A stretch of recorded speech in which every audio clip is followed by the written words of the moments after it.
नमस्कार, news take Y factor में आपका स्वागत है। मैं हूं योगेश मिश्र। इन दिनों यह सवाल जेरे बहस है कि आखिर लोकतंत्र में अल्पमत और बहुमत का रोल क्या होना चाहिए, कैसा होना चाहिए और क्या तुष्टीकरण की नीति भारतीय राजनीति में अब चल पाएगी, नहीं चल पाएगी। एक ऐसे समय जब दुनिया के पैमाने पर इस्लामिक आतंकवाद से लोग परेशान हैं, तब भारत में इस बहस के लिए और जगह आमतौर पर दिखती है।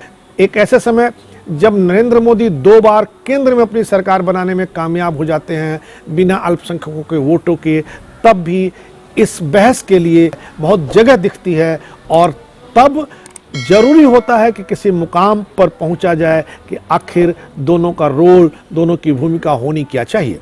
सोशलिस्ट गणराज्य फ्रांस ने स्वतंत्रता, समानता और बंधुत्व का सूत्र 5 मई 1789 में दुनिया को दिया था। अब उसने विश्वव्यापी इस्लामिक कट्टरता को नेस्तनाबूद करने का प्रण लिया है। वामपंथी समाजवादी राष्ट्रपति इमानुएल मैक्रोन का ऐलान है कि इस्लाम अब खतरे में पड़ेगा, उनके क्रोध का कारण है। उनके 4 नागरिकों की मुस्लिम उग्रवादियों द्वारा हत्या कर दी गई। उसमें एक टीचर था जो क्लास में पढ़ा रहा था, एक बूढ़ी महिला थी जो प्रार्थना कर रही थी। दोनों का सर मुस्लिम उग्रवादियों ने कलम कर दिया। हत्यारे इसे धार्मिक बदला कह रहे हैं। राष्ट्रपति मैक्रोन ने सार्वजनिक घोषणा की, खौफ अब अपना पाला बदलेगा, जिहादियों के खेमे में दिखेगा। इस बीच फ्रांस के खिलाफ इस्लामी एकजुटता को धक्का तब लगा जब शिया ईरान कराबाख में आर्मेनिया का पक्षधर बना, तो सुन्नी तुर्की अजरबैजान की तरफ हो गया। हालांकि दोनों देश फ्रांस के विरुद्ध रहे, अब आपस में दोनों कराबाख रणभूमि में भिड़ गए हैं। भारत की नज़र से यह फ्रांस का मसला अपने आप आन पड़ा है। अब 6500 किलोमीटर के फासले पर स्थित भोपाल और बरेली पर इन ईसाई बनाम मुस्लिम संघर्ष का असर दिख रहा हो, तो प्रश्न उठता है कि सेकुलर भारत का इस पश्चिमी यूरोपीय अंतर्राष्ट्रीय टकराव से क्या और क्यों रिश्ता होना चाहिए। 1969 में अल अक्सा मस्जिद की मीनार टूटी थी तो अहमदाबाद और अन्य शहरों में दंगे हो गए थे। अंततः मुसलमान नेताओं ने गांधीवादी राज्यपाल श्रीमन नारायण से शांति हेतु हस्तक्षेप का आग्रह किया, तब जाकर के शांति बहाल हो पाई। हालांकि उस दौर में बड़ी तादाद में भारत में भी मुस्लिम मारे गए। मामला तब हुआ जब इसकी जड़ें दूर अरब देश में थी। ऐसी वारदात हुई जब रोहिंग्या मुसलमानों को लेकर लखनऊ के हजरतगंज तक बल्लम, भाला, बर्छी, लाठी, छुरा लेकर स्थानीय मुसलमानों ने हमला बोला था। रोहिंग्या को बसाने का अधिकार न तो भारत सरकार के पास है, न ही राज्य सरकार के पास। अब 3000 किलोमीटर दूर स्थित बर्मी नागरिकों की परेशानी से लखनऊ के मुसलमानों का कुछ लेना देना क्यों होना चाहिए। वैश्विक इस्लाम को स्थानीय अकीदमंदों से जोड़ा जाएगा तो सार्वभौम भारत की संप्रभुता की मान्यता क्या रहेगी। लाजमी है सेना और पुलिस को असीमित बल मिल जाएगा, संघर्ष खूनी होगा। यहाँ यह सवाल भी उठता है और यह सवाल पूछा भी जाना चाहिए, क्यों नहीं राष्ट्रीय मुद्दों पर मुसलमान एकजुट होकर खड़े होते हैं। इस्लामी तंजीमें, मजलिसें, अंजुमनें, महफिलें, मकतब, मदरसे, सभी की सामाजिक भूमिका क्या होनी चाहिए। अगर पुलिस और सेना पर ही हल छोड़ दिया जाएगा तो परिणाम स्पष्ट है, तनाव बढ़ेगा, समाधान हासिल नहीं होगा। दंगों का परिणाम हम कई बार देख चुके हैं। अटल बिहारी वाजपेयी कहते थे कि दंगे की शुरुआत मुसलमान करते हैं, जबकि इन्हीं का सबसे ज़्यादा नुकसान भी दंगों में होता आया है।